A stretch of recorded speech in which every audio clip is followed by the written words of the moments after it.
My cousin sister, actually, she's going through a major surgery. If you can make a special dua for her, if you don't. Her name is Rabia. Just, بسم الله الرحمن الرحيم. وعن ابي سعيد الخدري رضي الله تعالى عنه قال قال رسول الله صلى الله عليه وسلم ان لله تبارك وتعالى عتقاء في كل يوم وليله يعني في رمضان وان لكل مسلم في كل يوم وليله دعوه مستجابه.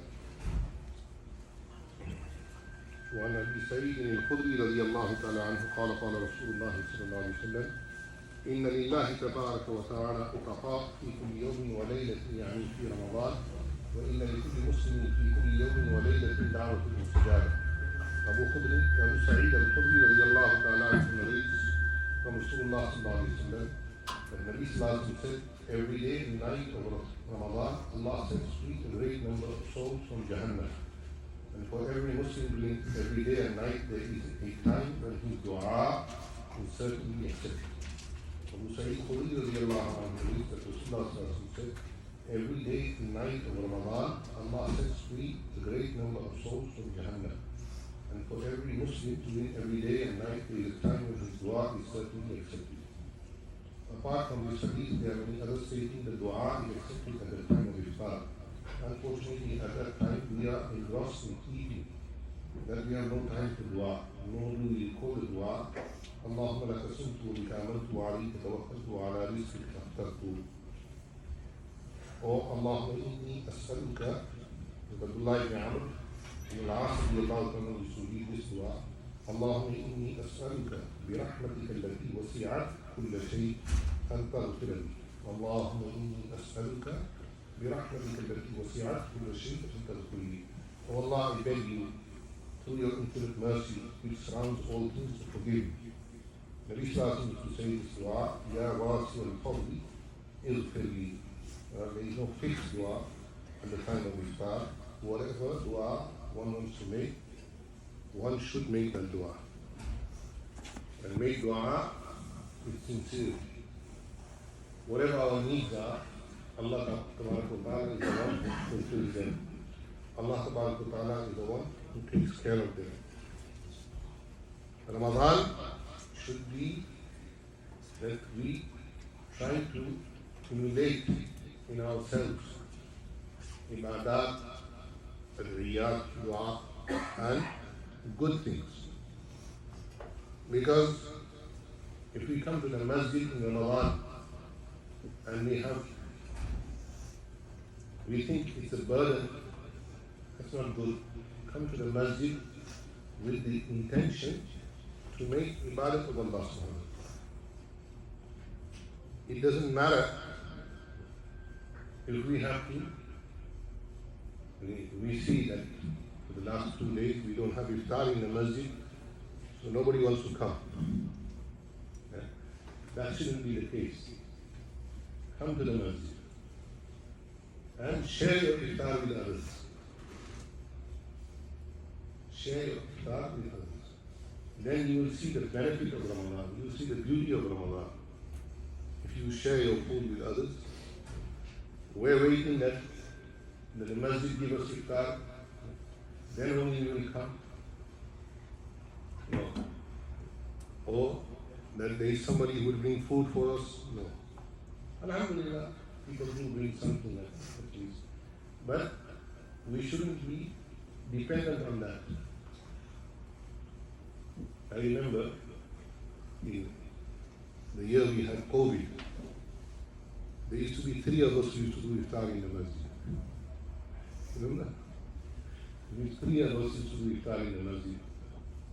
Complete silence. There's no COVID anymore.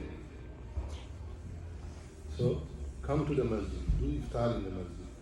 Inshallah, if we do iftar in the masjid, inshallah, from next week, I think we will have iftar every day. But this week, it's a bit tough because of the timing also. Most of you are coming back from your jobs also at this time. So it's a bit hard to get to the masjid. But next week, the time will change 1 hour. So after that, people will be able to come. But come to the masjid, bring your children to the masjid, iftar time. so that they see what iftar is about. They remember this. Many years ago, I went to Albania. Albania was a communist country. 90% of the people of Albania are Muslim. 90%. It's right in the heart of Europe. One side is Greece, the other side is Italy.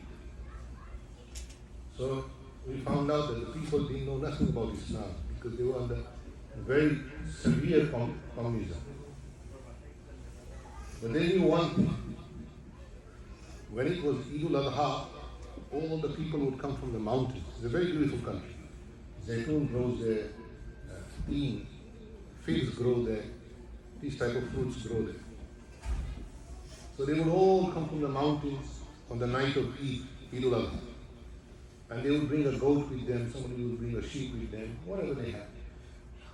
And they would do salah in the main area in the city of Al-Basan, and then they would do udhiyah, they would do qurbani. So in Turkish they call it bayram. In Turkish language they call it bayram.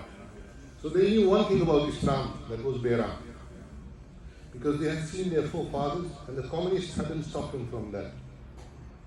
You could not pray in the masajid, hundreds of years old. You could not even fast. If they found out you were fasting, the Grand Mufti of Albania, we met him. He was a very old man then. So I asked him what happened. So he said that I went into the Gulag for 30 years. For 30 years of his life. Because he fasted Ramadan. He fasted Ramadan.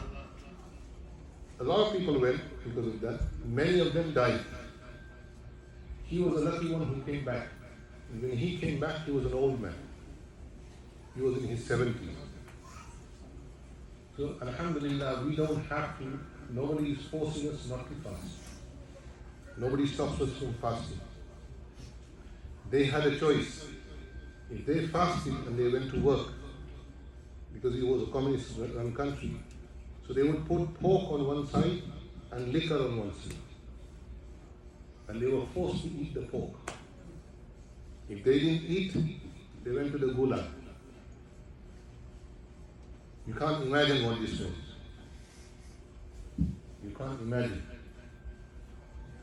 People went through this, but alhamdulillah, they saved their iman. So he was there for maybe 25, 30 years. He came out, and this Mufti was he told us after about 200, 300,000 people, about 20% came out. The rest all died. They were all murdered. Anwar Khoja, his name was Anwar Khoja, the then ruler of Albania. Terrible communist. So Allah subhanahu wa ta'ala has given us the month of Ramadan. And we don't have to be like the people of Gaza. Yesterday, somebody sent me a video. I couldn't even open it. Because people was sitting in a line about a mile or 2 miles. And there were some organizations that were providing iftar. In this state, they were happy with Allah. In this state, they were happy with Allah. And we always complain. We always complaining, we didn't get this food, or we didn't get this, or we didn't get that. MashaAllah, they in this state are doing shukr of Allah. So the level of their iman is much higher than our level. In Arabic they say, Hum rijal wa nahnu rujail. They are men and we are little men. We are little men.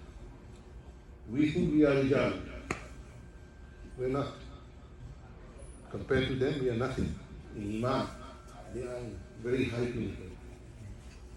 We have to do salat and tarawih and we complain. Then it gets too long. Imagine that when we will go home after Salah, we will all go home, we will go into our beds and go to sleep. Those people from Gaza, they will go home, they have no home. The home is all rubble. Inside the rubble they put up tents. The kids are crying. The baby is being born in this state. Their women are in such a difficult situation. Their children are in such a difficult situation. We make dua for them. So we should make dua for them. And we should ask Allah subhanahu wa ta'ala to have mercy upon the whole ummah. Because it could happen to us also. Never ever think this, that it won't happen.